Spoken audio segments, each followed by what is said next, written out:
Est-ce que votre carte est branchée? Est-ce que votre carte est branchée?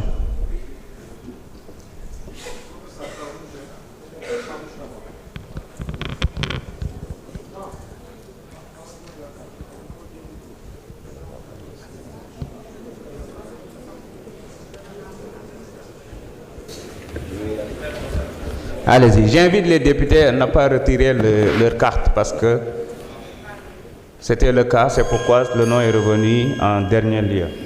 Monsieur le Président de l'Assemblée nationale, Messieurs les ministres, chers collègues, le choix d'une loi interprétative traduit une volonté de laisser la loi d'amnistie dans notre ordonnancement juridique.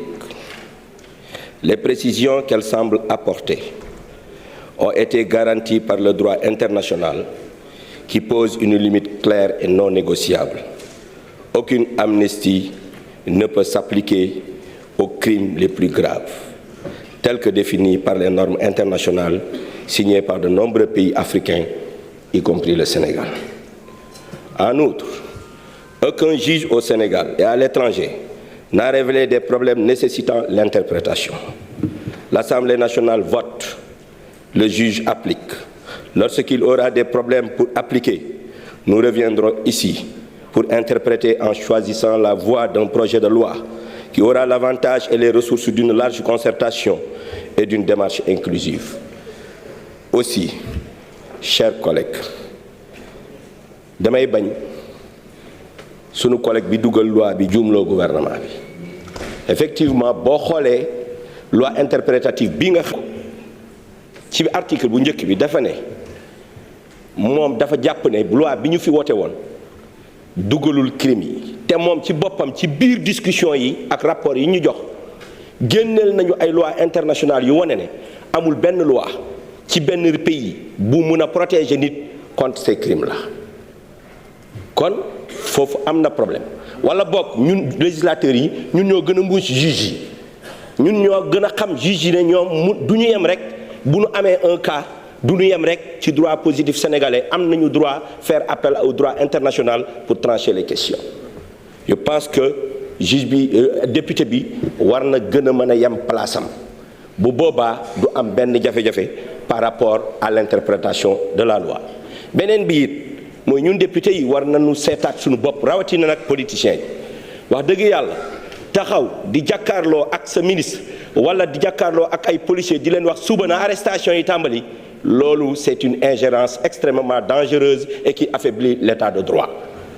Je pense que la séparation des pouvoirs ñun député yi yàgg nañ ko laaj war nañ ci gën a mën taxaw pour gën a mën taxaw ci si nga xamante ni moom mooy suñuy mbir te it large concertation nañ waxante dëgg du waxtaan entre politiciens yi kese wala waxtaan entre président de groupe parlementaire wala waxtaan entre députés.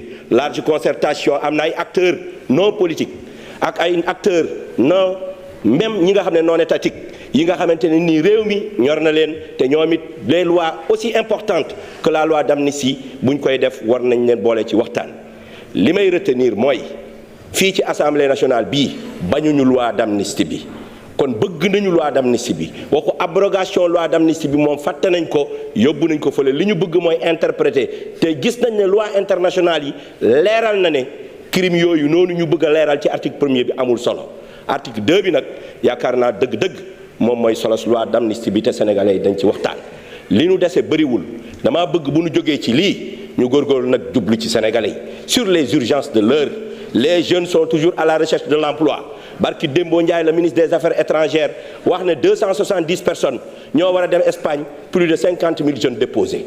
Éducation nationale, 4 000 jeunes la ñu bëgg a jël ci enseignement, 125 000 déposés. Barki Dembo commerce, 1 000 jeunes la ñu war a recruter, 40 000 jeunes déposés dans une semaine. kon nag war nañu mën a xam ne les défis de l'emploi des jeunes sont là kenn waxul na impunité am loi yi ñu am ordonnancement juridique bi ñu am may nañu képp ku nga xam ne def na ñaawteef ñu mën la topp ci mim réew muy Sénégal sans avoir besoin d'interpréter la loi, sauf si l'article 2 nous permet de régulariser des dépenses déjà effectuées. Je vous remercie. Merci beaucoup, honorable. Honorable Ousmane Diop, vous avez la parole. Honorable Félicité Sarr se prépare.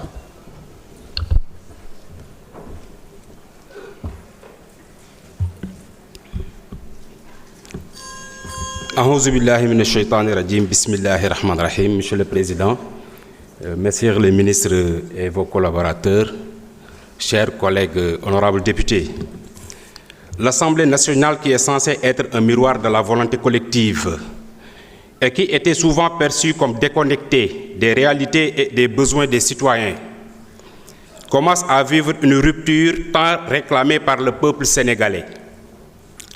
Cette 15e législature a très tôt compris qu'il était un impératif de revenir à une véritable représentativité populaire où les députés se consacrent pleinement aux aspirations des populations et non à des intérêts partisans, claniques ou personnels.